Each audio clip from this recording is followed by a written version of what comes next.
Devancés par la Malaisie et l'Arabie Saoudite, les Émirats arabes unis occupent le 3e rang mondial des pays où l'économie islamique est la plus développée, selon la dernière étude annuelle de State of the Global Islamic Economy.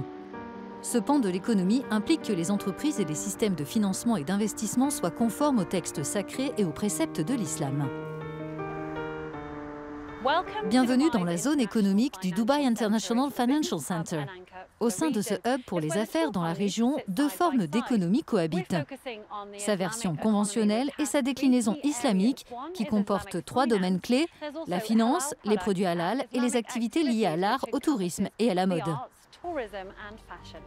À l'échelle mondiale, l'économie islamique inclut la finance, où 2 400 milliards d'euros ont été investis l'an dernier, mais aussi d'autres secteurs dans lesquels 1,9 milliard de musulmans ont dépensé en 2019 un peu plus de 1 700 milliards d'euros, l'alimentation halal, la mode pudique et enfin les médias et divertissements étant les types de produits qui génèrent le plus de recettes. Créé en 2013, le Centre de développement de l'économie islamique de Dubaï a pour ambition de faire de l'Émirat la capitale régionale de cette forme d'économie. La dernière étude annuelle dont nous disposons est une source d'information. Elle précise les investissements clés réalisés dans les différents secteurs de l'économie islamique et le montant des dépenses des consommateurs dans les produits et services de l'économie islamique.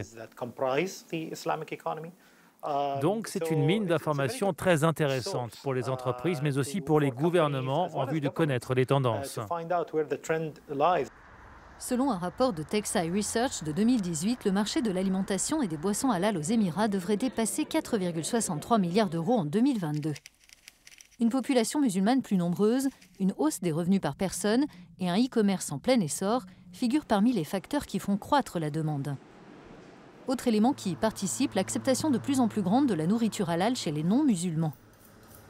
Cette entreprise, par exemple, respecte les normes qui encadrent la fabrication de cette gamme d'aliments et de boissons. Nous livrons nos produits dans toutes sortes de restaurants et évidemment dans les plus hautes gammes. Parfois, tous les clients ne sont pas musulmans, ce n'est donc pas une nécessité pour eux, mais nous pouvons leur fournir ces produits. À Dubaï, une population musulmane relativement jeune et de plus en plus nombreuse affirme sa sensibilité islamique dans ses comportements d'achat, de nourriture, services bancaires et financiers, vêtements, cosmétiques, voyages et soins. La mode pudique est de plus en plus populaire dans la région et au-delà. J'ai de nombreuses demandes qui émanent de régions différentes et même de musulmanes en Europe. Et j'ai même des amies non musulmanes qui aiment porter mes vêtements, pas seulement quand elles viennent ici, mais aussi dans leur pays. Quant aux perspectives économiques pour l'an prochain, la dernière étude de State of the Global Islamic Economy a mesuré l'impact de la pandémie sur le PIB et l'emploi dans différentes catégories de pays. La tendance générale est à la reprise et à un retour à des niveaux équivalents, voire supérieurs à ceux d'avant la crise. Les économies avancées enregistreraient la relance la plus spectaculaire. Un contexte jugé favorable à l'économie islamique.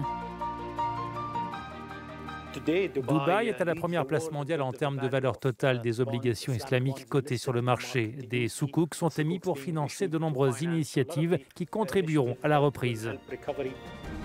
Malgré la tourmente de la pandémie, Dubaï réaffirme sa volonté d'accélérer le développement de l'ensemble des secteurs de l'économie islamique.